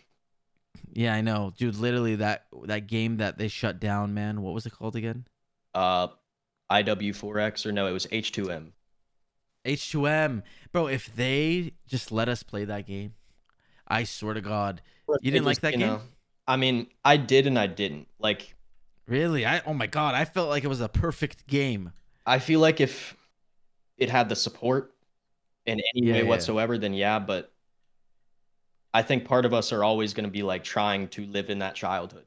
So is it like, were the games really that good when we grew up, or were we just like in the childhood? I feel you. I think they were that good, but maybe it's just bias. Maybe it's just bias. I just think MW2, Black Ops 2, nothing will ever beat. I know I'm like just a annoying old guy, I guess, at this point that's just yapping about it still, but I really think the games were that good. Because like you said, they do too much now. I just think it was simple, it was beautiful, looked great, felt great, but the first Warzone came out, you were going crazy, and you know, very few people that are like snipers. Everyone's good at the game, obviously, but you were like so good at Warzone, like one of the top. Like you were dropping like, I don't know what the most you dropped is. I don't know why I have like the number 100 in my head. I don't know if you got near 100 kills. What was it? 64. 64. Yeah, that's insane in one Warzone game. I've got like 5 world records and then 4 major tourney wins. So I got 4. Yeah, that's insane. Yeah, like I still get invited to events for this year. Like I've started to kind of show out. Like I got like top 10 in the last 3 events, like last week. Dope. Barely lost everything too. Like the narrative is kind of that people think I'm not that good, but I use that to my advantage just because like the game was for like 2 years. Like even Warzone was so bad. So in that first year, like you said, I was like one of the best pros. And then I took a break because how do you play a game you don't like 8 to 12 hours a day for money? Yeah. You can't. Yeah. But now it's good again. I'm proving everybody wrong. I mean, even then, I'm just enjoying myself. I don't care what anybody else thinks. Yeah. Well, no, I mean, I don't know how people could think you're not good if you're dropping 60 kills in a war. They all grew up watching me too. So it's like, yeah, okay. That's how that happens. You know, people quickly turn to haters, man. Well, I appreciate you, Blue, hopping on. I really do. Thank you for taking the time. And, you know, you're streaming on twitch.tv/Blue. Oh, yeah. TTV Blue. All right. You stream every day? Usually every day. Yeah. Maybe twice. All right. Maybe twice a day. Mostly Warzone. I'm right. Is what we're doing right now. Warzone. And then I'm going to try to get back into the multiplayer sniping a little bit just because branding. If everybody in the world knows me for that, I should probably do it. Hit the clips still. Yeah. It's still fun, I'm sure, a little bit. If you don't do it 12 hours a day, you probably still enjoy it. Still gets a little dope. Check him out on Twitch, Legend Blue. Like I told you, a lot of people were asking me, "Where's Blue? You gotta get Blue in here." So I'm glad we made it work for the second video. I'm still around. Of course he is, and he's still crushing. Still, if you go to his Twitter, you'll just still see insane clips being tweeted. So Check him out. Thank you, Blue. Appreciate you, my guy. I'll catch you on Twitch, man. All right, next up, only you OG trick shotters will know this man, and he is a legend. You may not realize it, but FaZe Ramos, one of the best trick shotters of all time, one of the literal GOATs. I know I use that a lot, but he is one of them of trick shotting. I am so excited to see his face for the first time, all the way from Portugal. Let's call FaZe Ramos.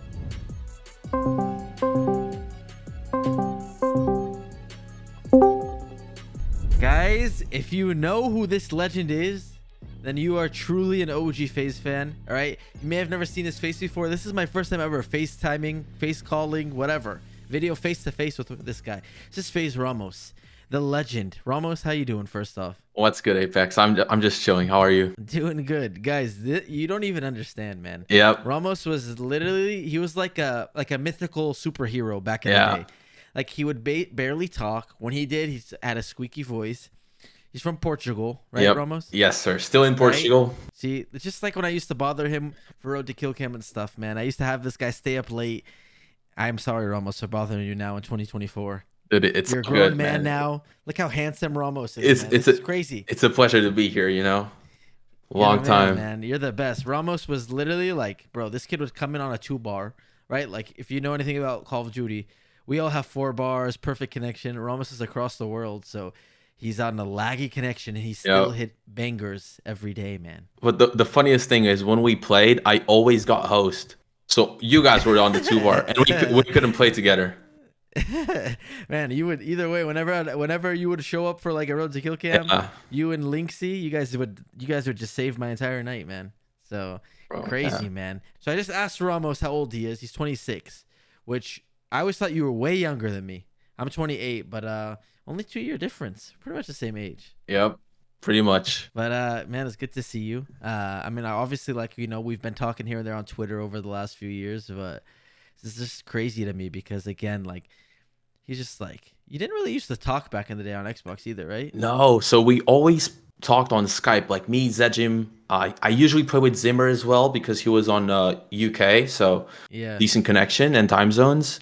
But yeah, like, for example, you and all the California, like, West Coast people, it was always so hard to play with you guys because it was like midnight for me. It would be like 3 p.m. for you guys, so it's crazy. Yeah.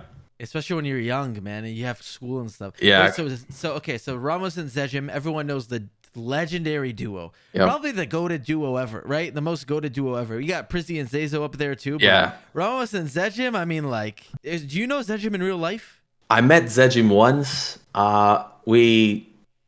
After FaZe, we still played and talked a little bit, but yeah, we're not like neighbors, but we live close by, but not that much. You know, it's like 30 minutes away. But yeah, you guys met each other online. Yeah, we met each other online. A couple of guys from my school knew a couple of his friends, and then we just played.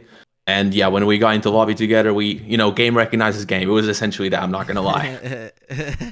But yeah, you guys are two just insane. Zejim would like hit the most complicated stuff, right? Yeah, it's literally like Prizzy and Zezo too, because Prizzy was like you, super consistent, hitting banger after banger after banger, and then Zezo and Zejim like the most complicated shots, and they're still super consistent. Wow, crazy! You're bringing me back, man. You're bringing me back all the memories now. So. Okay, when you joined FaZe, if I joined FaZe, I was 14. How old were you when you joined FaZe? And how did you join FaZe? So I was 13. In what year? Sorry. Yeah. September 19th, 2011. It was a Monday, bro. I remember this. How? I get home from school. Oh, man, okay. And the weekend before, it was Monday. So just the day before, Seabass told me Friday, yo, send me all your clips you hit this week. So I did what I always did every weekend. Just not go out, stay inside, play Call of Duty every day, 24 hours a day. So it was just a normal weekend for me, but that weekend was, my weekend. I wanted to hit everything. I didn't hit anything. So I came home from school all sad, like, damn, I didn't hit anything. And I had a message from Seabass. He was like, yo, what do you think of this logo? And it was my name with the FaZe logo on it. Bro, I remember that moment vividly. It's like a core memory. Just like pure euphoria. I just started screaming at the wall, screaming at the ceiling, just running around my room. Nobody knows what's going on, and I'm just like, holy, You're 13? Yep, 13, 2011. So you were younger than me when I joined. I was 14. That's crazy. Yep. 13 years old. This man was just, you were in Synergy at the time, right? Yeah, Sivas picked me up from Synergy, so he had you know, he did wonders with that second round draft pick. Essentially, Legend, one of the best draft picks of FaZe's history, man. You were literally I swear to God, I'm not just trying to glaze right now, man. My guy was literally like, everyone who was around MW2 at that time knew. I mean, obviously Black Ops 2 as well, but MW2 was like Ramos. That was like prime. Ramos's playground, man. But like, if you guys are really OG, you guys also know Apex was one of the young goats, you know. Yeah, I was never that good at trick shotting, buddy. No, you were, bro. Trust me. I hit some cool shots. I just was kind of early to the game. That was, you know, I got lucky. Early 2011. Early. Big fanboy. I'm genuinely, from my perspective, like seeing Ramos in the lobby was always something that everyone was like super hyped about. You and Medi, man, you guys just took so many shots that I used to just like.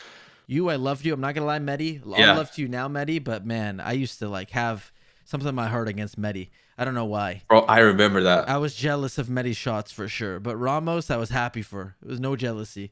But Medi, I love you. All love to you now. You know, I apologize for my jealousy as a kid. But so you joined in 2011. Seabass recruited you on Skype. You know, you were just hitting banger after banger. When did you leave FaZe is my next question. I know it's not the most fun question, but you know, you were pretty inactive after a while, right? You were very active early on. I know you started playing tennis. Right? Correct me if I'm wrong. Yeah. I don't know how semi-professional or professionally, but give us a little background. What happened when you kind of disappeared, and how, you know, until what point did you end up leaving FaZe? Yeah, so I started off strong. My prime was like 2012 and 2013, 2014, Black Ops 2, and then the following games, I didn't like playing as much. So obviously I knew that I wasn't gonna be in FaZe forever, right? And the time I left was when Advanced Warfare came out, and I think you guys were gonna move into the FaZe house. Game. By the way, you know how many people love that game? It's crazy. It's crazy. Not that much, right? Or am I tripping? No, a lot of people. Ooh. Bro, I made a TikTok before ranking Call of Duties, and everyone's like, Advanced Warfare is top three. Everyone was cussing me out. I'm like, are you guys crazy? Advanced Warfare sucks, man. Bro, that's what I'm saying. Like, I think I have, bro, every COD, I think I might have like, you know, 90 days plus. I think I have 2 hours on Advanced Warfare. Game is not good, man. Not good. Yeah, but so Advanced Warfare times, I think you guys moving to the FaZe house, and whenever you guys made red, I think you guys put some FaZe members there, and I kind of knew I was next up on the block, you know, like trading block. So yeah, like eventually that time came, and I knew I was gonna quit either way. I was like super inactive beforehand, so it was like expected. And yeah, I just changed my name on YouTube and Twitter. Not Twitter, Skype, and I just quit. But it was a good time for me because it was 10th grade, so I basically had 3 years to get my grades up to go like to a good university. So the timing did work out. Okay. But yeah. Interesting. Yeah. And you played tennis. You took tennis pretty serious, right? Yeah. So before FaZe, I used to be good at tennis and football. And during FaZe, if you guys will see my my body transformation, you'll see. I was not playing any sports, you know, so bro, it was all Call of Duty. The last video I did were calling some of the other OG members. I called Slasher, and you know, guy's body. Bro. Slasher. You guys crazy. are all. I got Censor in this video as well. All you guys are in great shape, man. I gotta get in the gym. These guys are making me feel very out of shape. But trust me, what you see online it's not always the same. You know, we only post our highlights, so. True. Yeah. True. Just like you know, other than Road to Kill Cam had all the good and bad moments. Exactly. That's why people saw me going crazy and yelling and saying a lot more cuss words than I should have. And then Ramos came in and saved the day and hit a trick shot for me. Bro, yep. So thank you, Ramos. But I want to know if you have a favorite memory in FaZe. Oh man, I thought of a couple come to mind, but the problem is I never did IRL content in FaZe, so it's hard to have like favorite memories. So it's all trick shotting, but like I'm a trick shotting geek, so you still trick shot, right? Yeah, I came back to streaming 2020, 2021, and it was amazing. But like it's that nostalgia, like it'll get you 3 months, but after 3 months it's just burnout. But you know, I actually love that time as well. But my favorite memory in FaZe probably Confliction, dropping that dual Taj with Zejim. Individual ones like Ilcam's 33, because I joined Ilcam's 32, and Ilcam's 33 I had the opener with that welcome shot. Ilcam's 36 I had a lot of kill cams, and you know why? It was because of you. You and Prizzy dropped that dual Taj on Ilcam's 35. So you guys 35, we ran that one. yeah. So I had next up essentially. So 36 was mine. I remember that. Damn, that's crazy. But yeah, it's very like trick shot heavy, to be honest. Dude, it's so cool to catch up with you. I think for a lot of people, they're gonna be shocked. Like for the people that know, again, like no one really had a face. You know, saw a face, put a face to your name, even your voice again. So it's like so cool to see. This is the guy right here. Have you ever got recognized in real life? Not many people know what your face looks like, but yeah, it happened once when I was streaming, and it was really cool. And a couple times I would stream, and someone would be like, "Yo, I saw you today," and I was like, "Okay, nice, I guess." Yeah, but it was only once, and it was like all love, so it was really cool. But really cool. But I've seen your videos, bro. If it started happening like you mentioned, I would not like it. Yeah, I mean, it's really cool. It's a cool experience, but different stages in life, you know, you look at it differently. It would have been different if you had face cam on throughout those years. Oh yeah, I'm sure to this day you'd still have people coming up to you. Yep. And even though you're in Portugal, I'm sure there's a lot of Ramos fans out there. It's all love to the FaZe guys. If you never joined FaZe, the whole trajectory of FaZe would have been different. Very important person in FaZe's history. So I'm really honored that you were able to hop on the phone with me. I appreciate it. And you're an absolute legend. You're so positive, man. Thank you just for being such a good dude. You've always been so positive. On Twitter the last few years, I've never seen you say anything negative. I love you, Ramos. You're a man. You're the man. No, right back at you, bro. You've always shown me love. You don't even know, but before I joined FaZe, you actually commented on my channel. So that's why I was saying I was a big fanboy of you in like 2011. Yeah. Wow, I didn't know that. You remember the YouTube comments on the channel? Yeah, I remember the channel comments. Yeah. You dropped me one. Mala as well, so... Cool, bro. Yeah. All right, cool. I saw the legend early. I love to hear it. Cool. Yeah. That's awesome. But yeah, so right back at you. Do you play Call of Duty at all right now? Nah, bro. I cannot game unless it was like trick shotting. I cannot game, bro. Nah, same. I haven't even played Black Ops 6. I don't think I'm gonna. Sorry, guys. Yep. Maybe Warzone, but like the only way I'm gonna play it is if I make content. So exactly. But if I made a gaming channel or something, maybe we got to do that, Ramos. Maybe we got to bring back Road to Kill Cam. Maybe we got to like have fun on gaming again, huh? Dude, Apex, I didn't not know that. So you saw my like true reaction there, dude. I'm down. But Ramos, I wish you nothing but the best, my guy. I hope you are happy.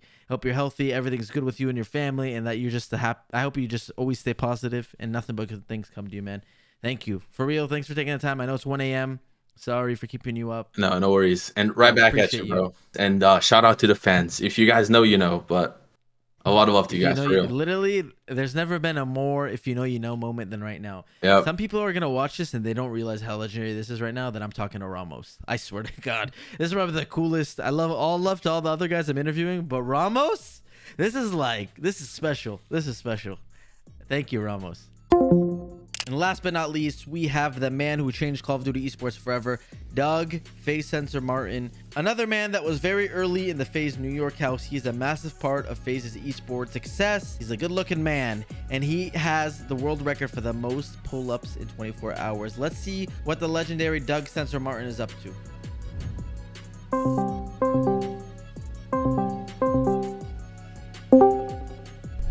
Guys, I got the legendary FaZe Doug Sensor Martin here. Hey, what's up, man? How's it going? Good. If there's any esports player in the history of FaZe that I'm gonna call for one of these videos, it's Doug Sensor Martin, man. Let me see the bicep flex real quick.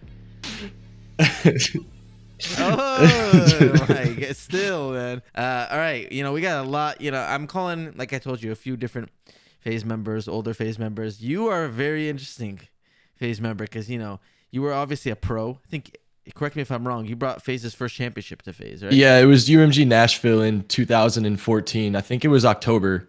It was Apathy, Karma, Parasite, and myself, and we beat Zuma, Saints, Crowder, and Study in the grand final. One thing I'll never understand about you guys, I mean, obviously that is like your first championship, so like, you know, you're gonna remember that. I don't know if it's your first, but it's a FaZe first. But one thing I'll never understand about you pros is you guys remember every roster. How do you remember the rosters change every week, man? And you guys remember each iteration of each roster that you played at each event? It's crazy, man. It's insane. It's one of a kind. I don't know. I think like the world of competitive COD is so niche, and if you're in it and if you're a player in it, I think everyone that's in it is very deep in it, and you really want to win, and you really want to prove to the other competitors that you could win. And it's like this massive dog eat dog world. It's super toxic, and yeah, everyone's just trying to be the best and win. And it's hard to forget things. Like everyone remembers all the little things in the game. I mean, I had a good time traveling to a lot of these events. I didn't go to a crazy amount, obviously not as much as you guys, of course, but it's a crazy scene. It's a really cool scene to see and get to know a lot of the pros behind the scenes. It looks like a lot of fun. Seems like you guys had a lot of fun growing up, going to events and hanging out. And you obviously, again, you were a top pro. You've won at multiple events, but you were like a pretty big YouTuber. You still are, of course, and streamer. But I say at the time when you were a pro, kind of one of a kind at the time. You came to the New York FaZe house, and we used to make some fun videos back then. Still can't, guys. If anyone thought that was fake, I'm gonna, we would expose it if it was fake now. But I promise you, this man really would gag eating a burger and eating a hot dog, and that stuff was all real, man. I still can't believe it. I've only had one cheeseburger since that YouTube video. It's been 10 years, and I've had one singular cheeseburger since that YouTube video, and that was the first one of my life. If you guys don't know what we're talking about, this man has never eaten a cheeseburger until he was like 20-something years old. We're gonna roll a clip of it, of course, and everyone thought it was fake. Everyone thinks it's fake, but he literally was eating a cheeseburger, and this kid's about to throw up. I couldn't believe it, but it was real. You only ate what, chicken tenders and fries growing up? Pizza, chicken tenders, fries, cereal, chicken nuggets. I want to say why, because I was actually having a good talk with a friend yesterday about this. I think everyone has like a trauma from their childhood. My first trauma, my first memory of my entire life was my mom trying to force feed me spaghetti when I was 2 years old.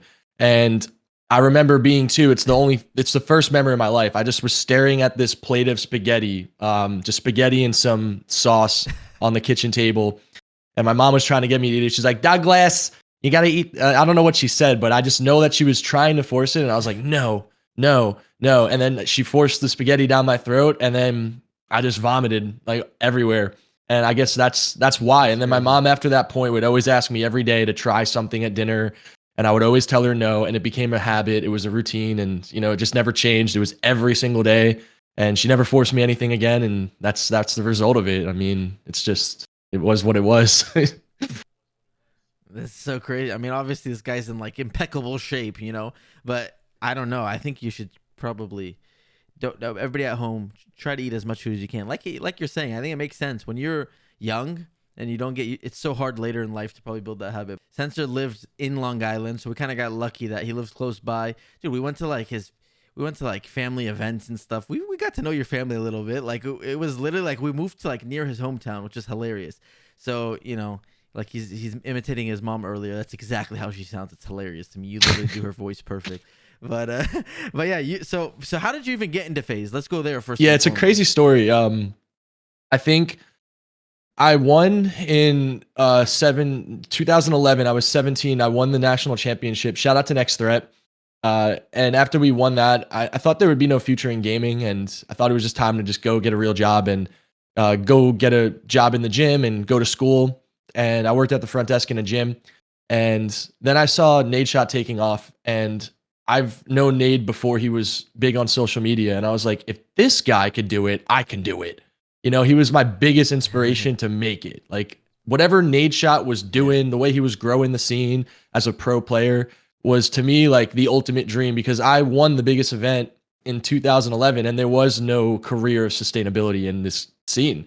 You had to make it in other ways. So when he did it, I thought to myself, I got to get back into this thing. And after taking a year off from gaming, it was really difficult to get teams and players, but I was able to find a duo with Apathy, and we believed in each other 110%. We gave it everything we had every day. And we're able to make the #1 team in the game within 3 months, which was a crazy comeback because that's really hard to do. And that was when I think FaZe had a second team for Proofy, because they wanted to keep Proofy happy. From what I remember, they wanted to keep Proofy happy, but the team wasn't working out. So they separated FaZe into FaZe Red and FaZe Black, and Proofy recruited me, Saints, and Formal to the roster. And within a few days, maybe a week of playing together, we were filthy, by the way. We didn't drop a map. We were amazing. And within like a few days or a week, he just sketched on us to join Optic. And that was in Call of Duty Ghost. Yeah. And yeah, he joined. Oh, man. He joined them. Yeah. And I felt very concerned because I was very loyal to Strictly Business, but I knew the opportunity to join FaZe was going to be monumental if we could win. So I thought, well, I'm only here because of Proofy, and I don't think that, you know, there's a lot of interest in having me here. I was like the last option on the last second team, and I just got on there because of the Saints and Formal wanted to play with me.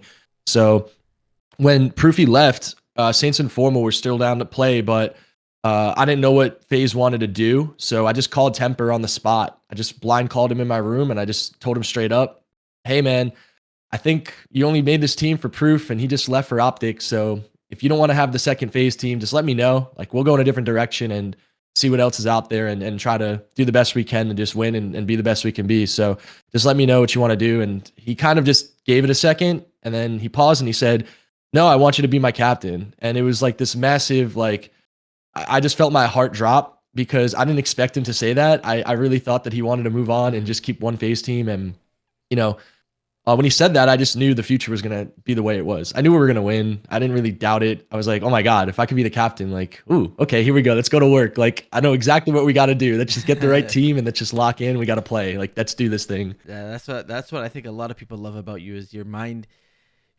that you set. Like, you're very confident and you're very, like, you believe in yourself, and it's very, you know, you've proven it a million times in Call of Duty, on YouTube. You did it. You know what I'm saying? I'm not trying to glaze, but it's true. You're right. You were one of the biggest pros. You did a really good job making content when you set your mind to that. Even recently, right? You got Boston Breach behind you. Like, you kind of pushed really hard to kind of have a second run at going for, you know, the running the competitive scene again, right? You put all your effort into that. You did an amazing job in that.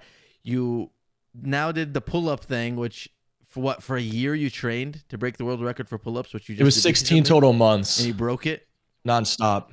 This guy just broke the record. By the way, so for all you guys who used to watch my videos, I used to always do Guinness World Records videos in the FaZe House. You were probably in them before, right? You must have. Yeah, I think Which you were in video? it before. I think you must have. Where I used to like fake do Guinness World Record, not fake, but like we wouldn't actually have a world record attempt, but like we would find Guinness World Records and we'd break them. I used to always do these videos. They banged all the time. It's funny, you actually have a Guinness World Record now. This guy trained for 16 months to do the most pull-ups in 24 hours, right? I got it right here. I haven't showed this off yet, but yeah, here it is. Oh, wow. That's it. Dude, and there was like some drama with this too, where they almost didn't give him the record, man. But there it is. You must feel very happy to have that in your hands now. 16 months of grinding. Again, back to my point of you kind of like being a lot of people's role model in the sense that you put your mind to something and you just go for it. Yeah, why did you do that? I'm just curious. What was like the big push for you to push for that record? I haven't spoken about it at all, but I'll just spill it to you for the most part. There was a lot of thoughts going through my mind, and I had a lot of things that I was trying to make sense of. And I always knew that I had I don't know, the idea of just working every second of a day to me didn't seem too difficult. And I would always be curious why I wanted to work so hard in things or put my attention to like a specific goal. And I also felt that I had to make some lifestyle changes with some of the people that I would spend time with. And I really wanted to always be known as a fitness gamer. That was always my biggest thing. Even when I joined FaZe in the very beginning, I didn't expect to become a daily vlogger or vlog a relationship or even like branch out the way that I did. I always was very specific on wanting to be a fitness gamer for the rest of my life. And I always wanted to have achievements to back it up. So I didn't want to do a bodybuilding competition. I didn't want to be judged by like physique because I think everyone has genetics and I think we're all different. So there's no point. I really wanted to do something that I thought was the most difficult thing a human could possibly do because I felt like I could do it. But the reason I honestly did it was because of Jackson, because I looked at the person who had the Guinness World Record and it was Jackson Italiano. And I felt like he seems so pure. He seems so real and genuine about doing it. And I studied the record immensely. And I think he did it better than everybody, especially me. and I wanted to make a new friend through an achievement. I wanted to make my idol a friend, and that was always like something I yearned to do in my life with people. It was I think I could live up to certain things, but I think you can only do it if you have a good team. You're only as good as your team, and if you don't have your team, then I mean, you're only as good as the team at the end of the day. So I thought it would be a great story to tell. I thought the documentary could be amazing. It's going to come out in probably another few weeks. And it's essentially a master teaching an apprentice to be better than the master, and how the team makes it happen. And you can't do it without a good team, especially even though it's pull-ups and you're just sitting there and you're just, staring at a clock and doing pull-ups. You really need a good team. If you're going to reach those levels, it's not going to happen by yourself. So it's really important to have good people around you. And I just wanted to do something unique. That's awesome. Well, it's extremely unique, and that's really cool.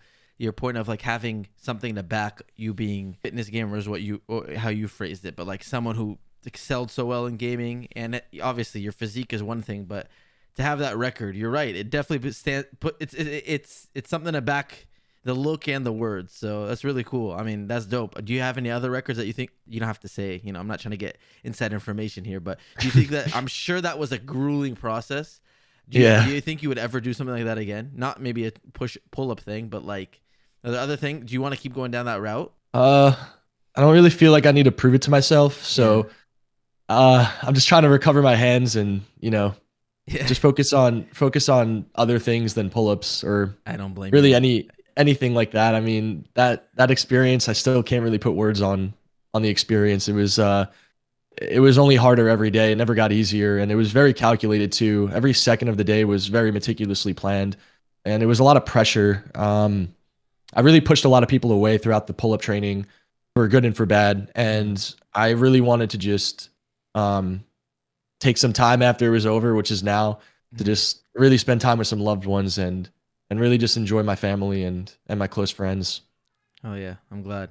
That's awesome. Hope you feel very, relieved that you're done. I'm sure you're proud of yourself that you did it. And yes. So what's next for Doug Censor Martin, the legend? Do you want to still, you had for a while a big passion to kind of go and win another major tournament, and then obviously the pull-up thing. Yeah, for now, I think I kind of work in 3-year cycles. I've noticed in my life, like everything I've done has always been extreme for 3 years, or one specific task. So for now, we haven't announced officially my position in Boston Breach yet. So we're going to do that soon. But I really just want to see Boston Breach reach new heights. And I always wanted to be involved in Call of Duty esports, whether I'm on the front end as a player or the back end in a different position. And being around Call of Duty esports is the only thing I've ever known, and it's the only thing I've really ever loved. So in terms of competition and just things that I've loved, just being around the Call of Duty scene and doing anything in the Call of Duty scene is always going to be something I'm extremely passionate about. I kind of want to just bring back all the old days of everything that I used to do, but I'm a little bit scared because I spent so much time just competing and trying to make it again into the league, and I wasn't good enough to get back in. So I spent a lot of time after that doing pull-ups, 16 months, and you start to lack in a lot of other areas of life because of that. So for me, I'm just really trying to make sure that anything Boston Breach goes to the top, and committing to a morning stream schedule with some of my friends would be nice. And I really have a good idea of the way I want to see my day go day to day. I'm going to be traveling to the events this year. We have Madrid coming up in, I think, another 6-7 weeks from now. So I just love competitive Call of Duty and Call of Duty esports, and anything with fitness and gaming in general is always going to be a strong passion to me, and I'll always pursue any of those passions to my best of my ability. It's amazing, man. I'm excited to see what you do with Boston Breach. Your personality is one that everyone loves to see in the mix in the Call of Duty scene. So last question I want to ask you is if you have a favorite memory in FaZe. Yeah, I would say there's a lot that come to my mind, but I think the first one that comes to my mind was day one when Temper, Sensei, and Tico were in the house, and I went there too to just kind of spin around in one of those DX racer chairs. I would say like the first day of being at the FaZe house in New York was one of those, because I don't think anyone knew what was going to happen. I don't think they could have expected it to go the way that it did. I certainly had no idea. I was so tunnel visioned on competing, and I always felt I never felt like I fit in. Honestly, I always felt like I was only there to compete. I'm so single, narrow-minded with things, and it's like a blessing and a curse. But I felt like my only worth to FaZe Clan was, well, we're the pro team, so we need to win. And if we don't win, then like, why am I here? I'm just, wasting everyone's time. So that was probably like the first moment, because I didn't realize what was going to happen with the New York FaZe house at all. Yeah. And I was just happy to be along for the ride. Honestly, it's a very, very great blessing, and I never took it for granted. I always was very appreciative of all the blessings and everything that happened there. So, and shout out to you, man, because you honestly, I'll never forget when we made a video in Advanced Warfare where you had to hit a trick shot, but I had to get to 29 kills, and then you had to finish the video off by hitting a trick shot. And I think we spent about an hour doing it. It wasn't really that long. It actually happened a lot faster than we both thought. And I think it had to be a live comm too. So just shout out to all you guys, because honestly, if it wasn't for you, if it wasn't for Rain, if it wasn't for Ricky, if it wasn't for Tom, everyone, all the people in the house, top to bottom, just, I'm very observant with little things. So like when I see the way people move and the way people talk and the way people think, and then I could associate with it, I think to myself, okay, like, can I fit in here, and why and how, and what can I learn from this, and how can I be better in some way? And I just really wanted to take all the lessons and all the learning experiences and apply it to everything that I could do, and just try to be the best that I can be as well. So it was always such a blessing. Like when I look back at it, I feel like I'm so lucky, and sometimes I feel like I don't deserve any of it, honestly. But yeah, it's just a blessing. I have the same feelings looking back. I appreciate it. I mean, shout out to you as well. I mean, obviously FaZe Esports is so much different than it was back in 2014, but if it wasn't for you and the way that you represented, a lot of it wouldn't have happened, and I don't know where FaZe would have been today for sure. So you're a massive pillar in that, and it was amazing that we got lucky that you were there. If your family and like you being there, it kind of gave us all a family vibe as well. It was just nice. It would all worked out perfectly for us. You know what I'm saying? So appreciate you and all you did for FaZe always, and you're a legend, bro, forever. We appreciate you, and this was really nice catching up. I appreciate it. Thank you. I know this probably took a lot more of your time than you expected, but thank you, bro. It was nice to catch up. Appreciate you. Hope your hands heal up soon, and we'll catch you on Twitch, man. Catch you on twitch.tv/Censor.